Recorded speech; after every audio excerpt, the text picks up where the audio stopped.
Hey everyone, welcome to SkillCapped. Today we're going to talk about the agent that pros are abusing to climb the rank ladder and fast. And believe it or not, it's not Jet. Now, I'm sure everyone has told you at some point, oh, if you want to rank up, then you have to install a duelist and whatever, blah blah blah.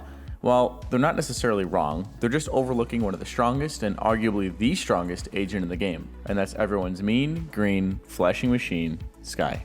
We're going to talk about her new changes and what that means for her playstyle. We'll also demonstrate how to abuse her flashes, and finally, you'll see some high-tier gameplay of pros taking advantage of her abilities and dominating the meta. If that sounds good to you, stick with us as we get into it. But before we do that, let's introduce our question of the day, which is, which initiator do you think is currently the strongest? Could it be Skye with her new and improved kit? Is it Breach with his big buff stun? Or is it already the overpowered info gathering Sova? Or maybe it's KO with his nasty pop flashes and his suffocating silence. Initiators are among the most underrated agents in the game, so even if you think initiators are still pretty weak, let us know. They all got their fair share of changes, so we want to hear what you guys have to say. Now let's get into it. Riot's plans for initiators this act was for them to be as self-sufficient as possible, and Skye fits that perfectly with her new changes. She now has 2 flashes instead of 3, but her birds now regenerate after 40 seconds. This change makes it so that she can no longer do flash spam, and now has to use her flashes sparingly and really think about how she's going to use them.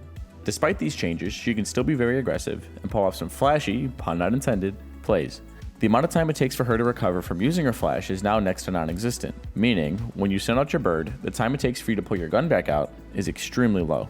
This makes her flash very similar to a pop flash, meaning that enemies have almost no time to turn away from it and it'll take them by surprise. Now if you combine all of that with the fact that if her bird is still behind you and barely flashes you at all, we believe that Skye is one of the best agents in the game.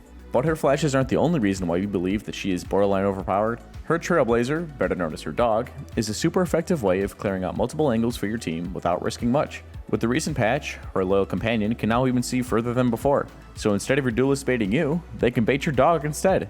And the great thing about her drone-like ability is that it can stun people by leaping at them. This reduces their firing speed dramatically and allows your jet friends to dash on them for an easy kill, or your Rays to lob a grenade right on their head.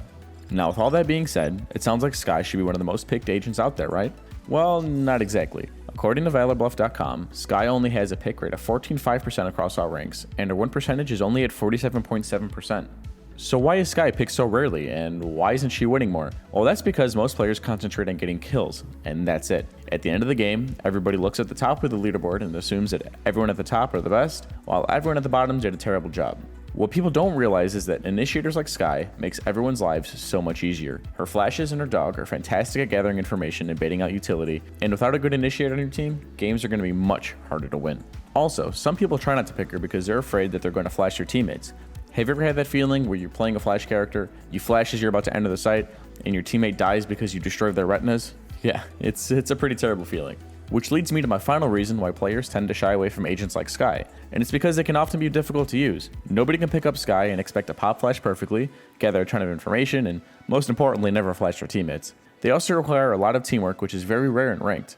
Agents like Skye need much more practice in getting used to in order to be effective with them, versus agents like Reyna or Jet. But if you're willing to put in the time, a good Skye will beat out most, if not all agents, any day of the week.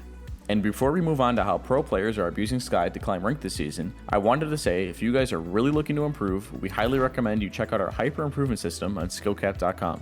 We have plenty of agent guides as well as Smurf commentaries where a higher ranked player walks you through how to carry on Skye as well as all other agents. So we guarantee we'll bring your game to the next level. In fact, we guarantee it so much, if you don't feel like you've gotten your value out of it, we'll give you your money back, no questions asked. If you want to bring your game to the next level, SkillCapped.com is by far the best way to do that, so be sure to check us out, link in the description below. Before we go over some pro gameplay, I want to explain something that is used in these clips called a fake flash. So the natural reaction for people is to look away as soon as they see Skye's flash coming at them. Because of this, higher level players will take advantage of this and peek right after they throw the bird, and kill people while they aren't even looking. For our first clip, we have NRG Wedid showing off the mind game potential of Skye's birds. Shortly after the round starts, he throws out his first flash, and like I said, the first thing people do when they see Skye's bird is turn away. Wedid uses this to his advantage and gets 1 kill, pops his flash extremely delayed, and gets 2 more shortly after. He's abusing the reset time on Skye's flashes, making his Skye difficult to counter. Notice how timing is key in this clip. If he pops the flash too early, there's likely going to be enemies that were not blinded. However, if he's too late, the first player may turn around and be able to pick up the kill on him before the play even starts. Because you get to choose the amount of time before the flash pops, unlike other flashes, it's important that you're precise with choosing exactly the best time to use it, especially after those Skye buffs we talked about. The timing of this play is perfect because he peeks just when he knows they're recognizing they're about to be flashed, and then after picking up the kill, still activates the flash to bail himself out versus any enemies looking to trade off this kill. At max level play, these sorts of mind games are exactly the things that will give you the biggest advantage, understanding how players are going to react to your utility and using that to get an edge on your opponent. And when everyone in these lobbies can land a headshot on the smallest target, that's why many players say at the max level, Valorant is all about mind games and reading your opponent. This is one of the scariest things about playing against a good Skye. She'll have you always questioning, is it going to be a fake flash? Is it a real flash? Do I need to look away? Should I shoot it and risk my accuracy? All of these things are going to be going through his opponent's minds after this play. Moving on to our next play though, we have TSM Subroza abusing the reset time on the Skye flashes.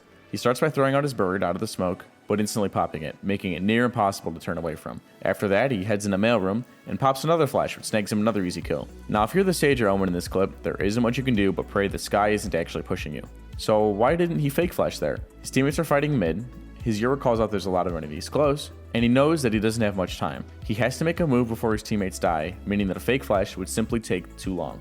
Also, notice that it's pistol round. Subroza hasn't had any time to condition his opponent yet. He wants to abuse these flashes early and ingrain in the enemy's brains that when you see a bird, you better look away.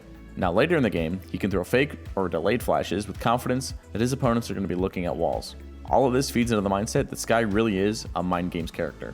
For our last clip, we have Stronglegs, the Skye specialist. To start, he pops his flash out of the Omen smoke, giving his opponents little to no time to react again. He gets 2 kills because his restart time is so slow. After hopping on his site, he throws another bird, but uses this one as a pseudo fake flash by delaying the pop. This has one enemy looking at a wall like a clown, and the other unable to trade right away. Unfortunately, he can't finish the clip, but nonetheless, it was still very dirty. This clip really demonstrates the power of Skye's flash.